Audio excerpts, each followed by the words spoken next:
کیونکہ میں اندر نہیں جا سکتی، اس لیے ہمارے پروڈیوسر اندر گئے ہیں اور وہ میں ان سے سوال کروں گی، وہاں سے ان کے جوابات جو ریکارڈ ہوں گے وہ ہم آپ تک پہنچائیں گے۔ ہم یہاں سے بیسیکلی جاننے کا مقصد یہی ہے کہ یہ جو فی الوقتی جو بظاہر ڈیڈ لاک ہے اس کی کیا صورتحال ہے، آگے کیا ہو سکتا ہے، اگلا عمل کیا ہوگا۔ ہم بات کرتے ہیں مولانا صاحب سے۔ السلام علیکم مولانا صاحب۔ مولانا صاحب یہ بتائیے گا کہ یہ جو اس سے بظاہر ڈیڈ لاک لگ رہا ہے، کیا یہ ڈیڈ لاک ہے مذاکرات میں، اور اگر ہے تو کس کی طرف سے ہے؟ آپ کو پتہ ہی ہے حکومت کی طرف سے ہے، یہ بڑا سیدھا سا مطالبہ ہے، اس میں کوئی الجھن ہے ہی نہیں۔ چور جب مان جائے کہ میں نے چوری کی ہے تو اس چور کو علیحدہ کرنا چاہیے۔ ہم یہی مطالبہ کر رہے ہیں، جو چور ہے اس کو علیحدہ کیا جائے، جو مجرم ہے پوری ملت کے سامنے لایا جائے کہ اس نے ختم نبوت پر ڈاکہ کیوں ڈالا اور کس کے کہنے پر ڈالا، بس بات ختم۔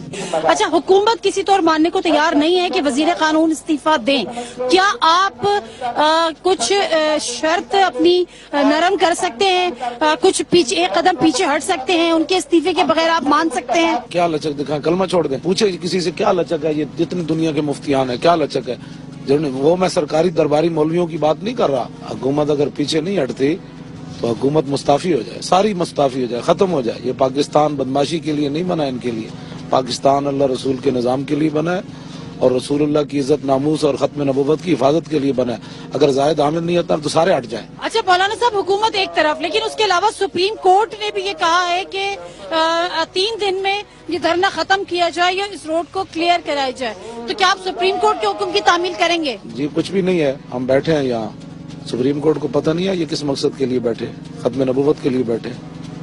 جی سپریم کورٹ کو سڑک کا درد ہے اور رسول اللہ کی ختم نبوت کا نہیں ہے۔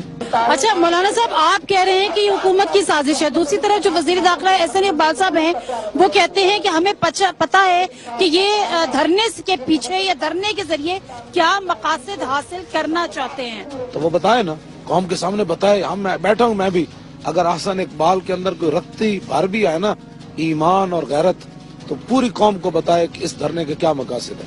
میں ادھر بیٹھا ہوں، ہم پروگرام بھی نہیں شروع کرتے، آپ اس سے ادھر پوچھیں۔ ہاں احسن اقبال تو جھوٹ بولتا ہے، جب ہماری مذاکراتی ٹیم جاتی ہے تو کہتا ہے یہ میرے پاس مدینہ منورہ کا کپڑا ہے، وہ کہتا ہے یہ میرے پاس غلاف کعبہ ہے، میری ماں جو ہے فلاں جگہ دفن ہوئی ہے، میں اعتکاف بیٹھتا ہوں۔ یہ سوال ہے ہمارا۔ سوال یہ ہے کہ ختم نبوت کا جو ڈاکو ہے، اگر تم ہو تو تم بتاؤ میں ہوں، جو تمہارا کوئی بڑا ہے تو وہ بتاؤ میں ہوں، وزیر قانون ہے تو بتاؤ، یہ سوال ہے۔ وہ کہتا ہے میری ماں فلاں جگہ دفن ہے، یہ سوال ہے ہمارا۔ ہم اس لیے لاہور سے دھرنا یہاں سے وہاں سے چلے، پوری امت یہاں بیٹھی ہے تو یہ پوچھنے کے لیے آئی ہے کہ اس کی ماں کہاں دفن ہے، اس کے پاس کعبے کا غلاف ہے یا نہیں، مدینہ منورہ کو کپڑا ہے یا نہیں، یہ اعتکاف کہاں بیٹھتا ہے، یہ قرآن کی تلاوت کرتا ہے۔ یہ تو ہمارا سوال ہی نہیں ہے۔ ہمارا سوال یہ ہے کہ جس نے یہ ڈاکہ ڈالا ہے اس مجرم کو قوم کے سامنے لایا جائے، تاکہ اتنے بڑی جو ہے وہ جسارت قیامت تک کوئی مسلمان نہ کرے اور اسلامی ملک کے اندر اسمبلی کے اندر یہ کام نہ ہو۔ D G I S P R کا بھی ایک اسٹیٹمنٹ آیا تھا کہ حکومت جو بھی فیصلہ کرے گی ہم ان کے ساتھ ہوں گے، کچھ کہنا چاہیں گے اس پر؟ ختم نبوت اور ناموس رسالت پر فوج نے کبھی کوتاہی نہیں کی، نہ کر رہی ہے نہ کبھی کرے گی، یہ ان کا پہلے بیان آ چکا ہے۔ اچھا مولانا صاحب، اب یہ بتا دیجیے گا کہ جو باتیں آپ نے کی ہیں وہ اپنی جگہ، لیکن اگلا لاہے عمل آپ کا کیا ہوگا؟ کب تک آپ یہاں پر اس دھرنے کو کنٹینیو کریں گے، یہاں پر بیٹھیں گے؟ کب تک کا مطلب یہ ہے کہ ہم تھوڑے دن بعد کلمہ چھوڑ دیں گے، بیٹھے ہیں۔ لیکن اگر مولانا صاحب نوبت آپریشن تک پہنچ گئی، کریک ڈاؤن تک پہنچ گئی، حکومت نے آپریشن کر دیا تو ہم جانے دینے کے لیے حاضر ہیں سارے۔ ہاں جی، کون کون جانے دے گا بھائی؟